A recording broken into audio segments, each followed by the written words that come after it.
नेतृत्व या विषयावर मी एकच भाष्य करेन. माझं वैयक्तिक आयुष्य यापेक्षा मराठवाड्यातील मराठा आरक्षण हे महत्वाचं आहे आणि मी 17 सप्टेंबरचा अल्टिमेटम दिलेला आहे.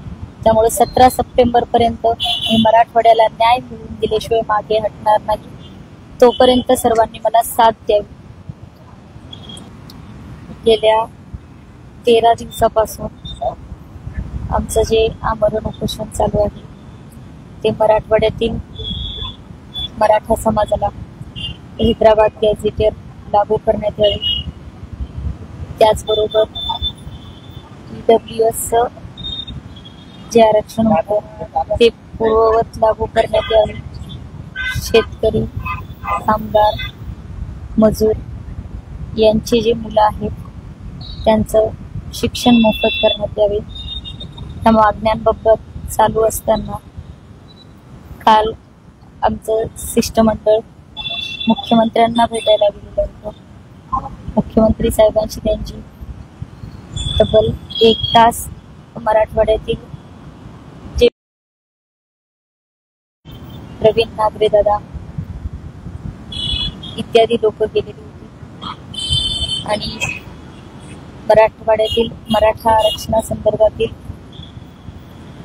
जी कायदेविषयी घटनात्मक ज्या बाबी आहेत त्याबद्दल चर्चा करण्यासाठी उद्या मुख्यमंत्र्यांकडून सन्माननीय दीपक केसरकर साहेब व माननीय श्री अब्दुल सत्तार साहेब आमच्या उपोषणस्थळी येणार आहेत.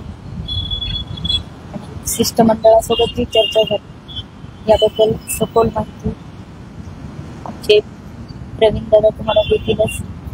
त्याचबरोबर माझं संपूर्ण मराठवाड्यातील मराठा बांधवांना डॉक्टर असतील, वकील असतील, इंजिनियर्स असतील, मराठवाड्याचे मराठा आरक्षणाचे अभ्यासक असतील या सर्वांना मी या प्रेसच्या माध्यमातून आवाहन करते की त्यांनी या लढ्यासाठी मला पाठिंबा देण्यासाठी, पाठबळ वाढवण्यासाठी मला एक साथ द्यावी. त्याचबरोबर ज्या काही माझ्याविषयीच्या अफवा पसरवल्या जातात सोशल मीडियाच्या माध्यमातून मी माझ्या त्या मराठवाड्यातील माझ्या सर्व बांधवांना एकच विनंती करू इच्छिते की विश्वासार्ह मंडळ केलं होतं. शिष्टमंडळाची नेमकी कोणत्या मुद्द्यावर चर्चा झाली आणि तुम्हाला काय आश्वासन दिलंय का आणि उपोषणाबद्दल तुमची पुढची भूमिका काय? उपोषणाबद्दलची माझी पुढची भूमिका मी ठाम आहे. 17 सप्टेंबरचा जो मी शासनाला अल्टिमेटम दिलेला आहे त्या अल्टिमेटम वरती सुद्धा मी ठाम आहे. जर 17 सप्टेंबर पर्यंत आमच्या मागण्या मान्य नाही केल्या तर 18 सप्टेंबरची पहाट मी पाहणार नाही. आणि जी शिष्टमंडळातली चर्चा झालेली ती शिष्टमंडळाचे पदाधिकारी असतील.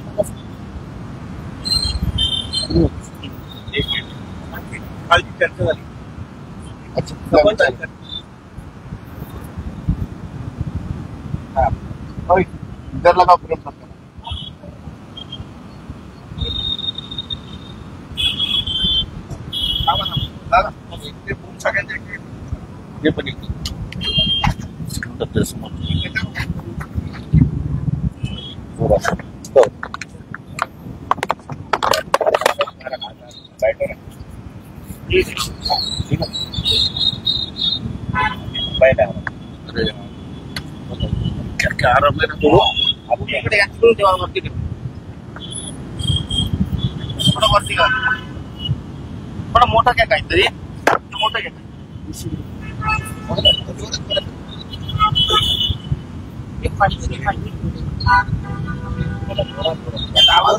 आवाज येतो.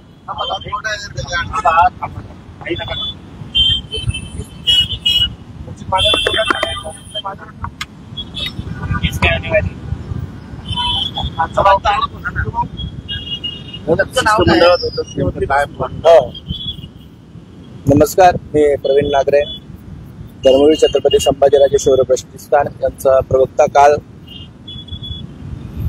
आम्ही बाळराजे आवरे पाटील संस्थापकीय अध्यक्ष, त्याचबरोबर मराठा अभ्यासक किशोरजी चव्हाण, राजेंद्र बनसोड सर आणि त्याचबरोबर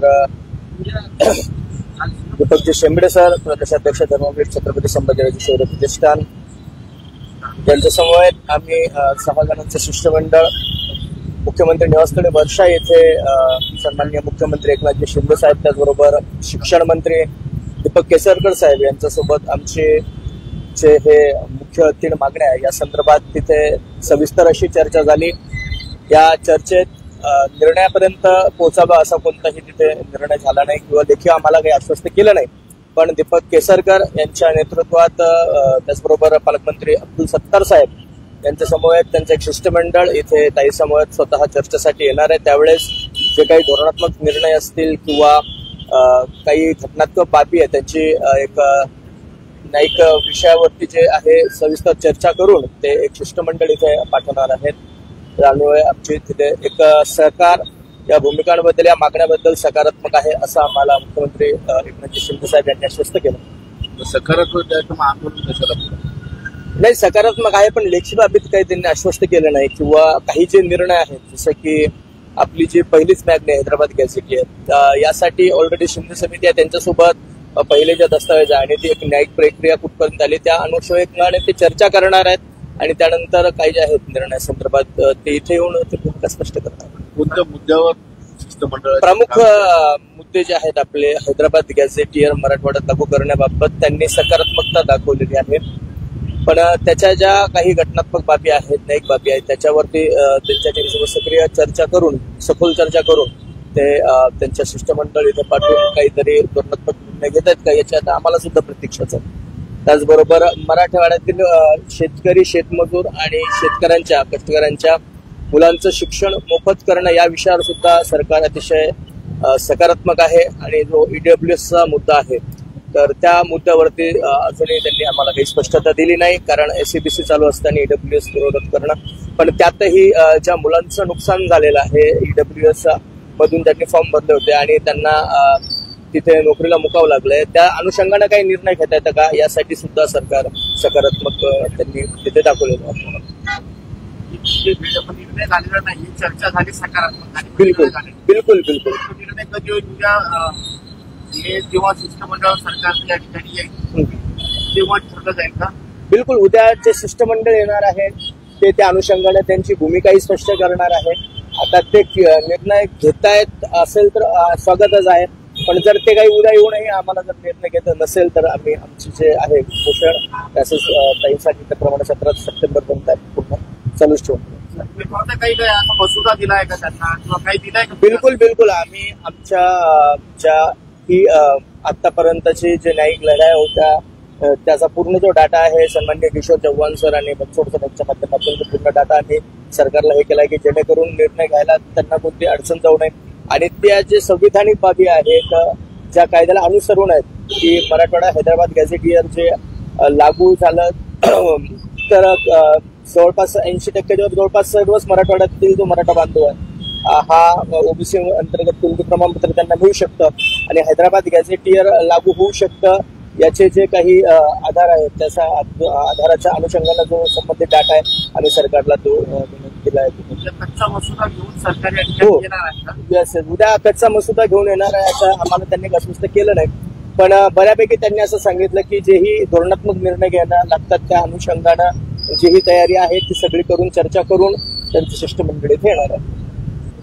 त्याचबरोबर 17 सप्टेंबर रोजी जो मराठा मुक्ती संग्राम दिवस आहे त्यावेळेस माननीय मुख्यमंत्री एकनाथजी शिंदे साहेब सुद्धा येतात. आम्ही त्यांना तिही विनंती केली की आपण या राज्याचे मुख्यमंत्री आणि आता मराठवाड्यात जर येतच असेल तर त्या ठिकाणी मराठवाड्याच्या अनुषंगानं जे हे हिताचे मुद्दे आहेत त्या अनुषंगाने आपण भेट देऊ.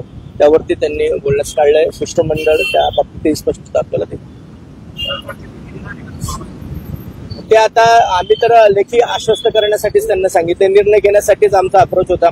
त्यामुळं त्यांनी आता काल काही निर्णय झाला नाही म्हणूनच शिष्टमंडळ पाठवत आहेत. बघू आता त्यांचं शिष्टमंडळ लेखी आश्वस्त करते की काही निर्णय घेतात ते आमच्या सुद्धासाठी समजा बघण्याचं असेल त्यावरती आमची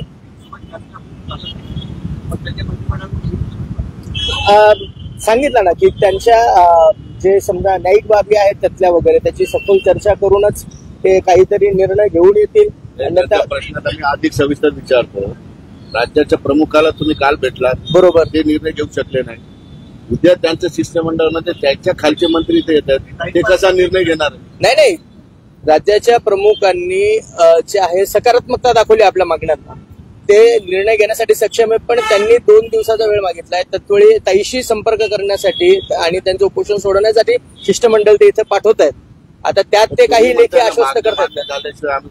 100% भूमिका स्पष्ट आहे. बिलकुल. काल मुख्यमंत्र्यांना भेटलात, राज्याचे प्रमुख, ते तुम्हाला काय लिखित देऊ शकले नाही. पण केसरकर आणि अब्दुल सत्तार त्यांच्या अधिकारात काम करणारे मंत्री कसे निर्णय ते त्यांनी सांगितलं ना की ते काही विषयावरती जे आहे चर्चा करणार आहेत. कायदे त्यांचे जे समजा शिंदे समिती वगैरे होती त्या लोकांसोबत ते चर्चा करून लवकरात लवकर कसं देता येईल या संदर्भात जे आहे ती भूमिका त्यांची येऊन ऑन मीडिया समोर केसरकर साहेबांच्या अंतर्गत जे शिष्टमंडळ आहे ते देणार आहेत.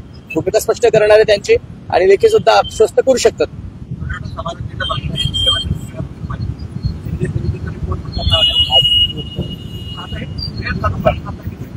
बहुतेक सरकार वेळ काढूपणाच करतंय, कारण आम्ही पण जी पहिली भूमिका मांडली की तुम्ही आता बराच वेळ झालेला आहे, ताईचे सुद्धा प्रकृती खालावत आहे. 13 दिवस उपोषणाचे आहेत आणि तुमचे बऱ्यापैकी मंत्री पालकमंत्री वगैरे आलेले आहेत. तुम्हाला आंदोलनाची माहिती होती. तफावत वाटतो, सकारात्मक चर्चाही झाली, सरकार वेळ काढूपणाही करतो की काय? सकारात्मक आहोत अशी चर्चा सरकारने केली आहे, त्यांनी सकारात्मकता दाखवली आहे, पण निर्णय घेण्यासाठी सरकार टाळाटाळ करते आणि वेळकाढूपणा करते असं आमचं स्पष्ट मत आहे. पुढची भूमिका आम्ही आंदोलन अविरत चालू ठेवणार जोपर्यंत ते काही लेखी आश्वस्त करत नाही किंवा आमच्या मागण्या पूर्ण करत नाही. सरकारकडे काय उद्या येणार आहे शिष्टमंडळ, त्यांना तुमचं काय आव्हान राहणार आहे की थेट मीडियाच्या माध्यमातून या ठिकाणी सांगू शकतो? उद्या येणाऱ्या सरकारमार्फत येणाऱ्या शिष्टमंडळाला आमचं एवढंच आव्हान राहील की एकतर तुम्ही प्रसारमाध्यमांसमोरच ते सुद्धा राहतील, त्यांनी त्यांच्या भूमिका स्पष्ट कराव्या. जसं की आपल्याला त्यांनी सांगितलं की सरकार सकारात्मक आहे, उद्या तुम्ही त्यांच्याच तोंडून किती सकारात्मक आहे ते आपल्याला पाहायला भेटेल. पण आम्ही आमच्या भूमिकेवरती ठाम राहू जोपर्यंत आमच्या हातात काही त्यांच्याकडून लेखी ठाम पद्धतीने भेटत नाही किंवा आमच्या मागण्या पूर्ण करत नाही तोपर्यंत आमची मागणी. उद्या येणाऱ्या मंत्री महोदयाकडून तुमची काय अपेक्षा आहे? नेमकं त्यांनी लेखी आणलं पाहिजे किंवा काय केलं पाहिजे? काय अपेक्षा काय तुमची? त्यांनी आम्हाला लेखी स्वरूपात आश्वस्त केलं पाहिजे आणि सरकार किती दिवसांमध्ये मराठा समाजाला न्याय मिळेल स्पष्टपणे सांगायला पाहिजे. नाही, गेल्या 1 वर्षभरापासून मनोज जरांगे यांचं आंदोलन तुलना नाही करत आहोत, परंतु सरकारचे अनेक शिष्टमंडळ आले, अनेक त्यांनी लिखित सुद्धा दिलेले, पण आज 1 वर्ष होते कुठल्याही गोष्टीची पूर्तता होणार नाही. तुमचा सरकारवर एवढा विश्वास का? आम्ही त्यांना पूर्तता जोपर्यंत त्यांनी आम्हाला देत नाही त्या गोष्टींची तोपर्यंत आम्ही माघार घेणार नाही दिलं. आणि 17 सप्टेंबरवरती तर कायमस्वरूपी आहे. जरी उद्या त्यांनी आले, उद्याच्या त्यांच्या भूमिका काय यावरती जर का आम्ही सरकारवरती आमचा विश्वास असता तर मला वाटत नाही की आम्हाला 13 दिवस सुद्धा बसावं लागतं.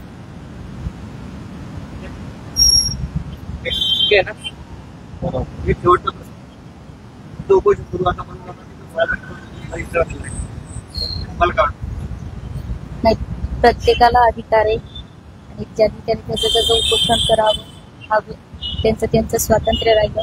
लढा हा माझा मराठवाड्यासाठीच आहे, मराठा समाजाच्या आरक्षणासाठीच आहे. मग प्रत्येकाने त्यासाठी लढलंच पाहिजे हे माझं वैयक्तिक प्रश्न हा व्यक्ती केंद्रित न राहता विषय केंद्रित असला पाहिजे. त्यामुळं विषय मार्गी लागणं गरजेचे, ते सोडवणं गरजेचं. मला वाटतं मनोज जरांगे यांचं आंदोलन व्यक्ती केंद्रित नाही, ते मला वाटण्यापेक्षा मी जे गोष्ट सांगते कुठलाही विषय असो तो व्यक्ती केंद्रित न राहता तो विषय केंद्रित असला पाहिजे आणि मराठा समाजाला न्याय मिळाला पाहिजे.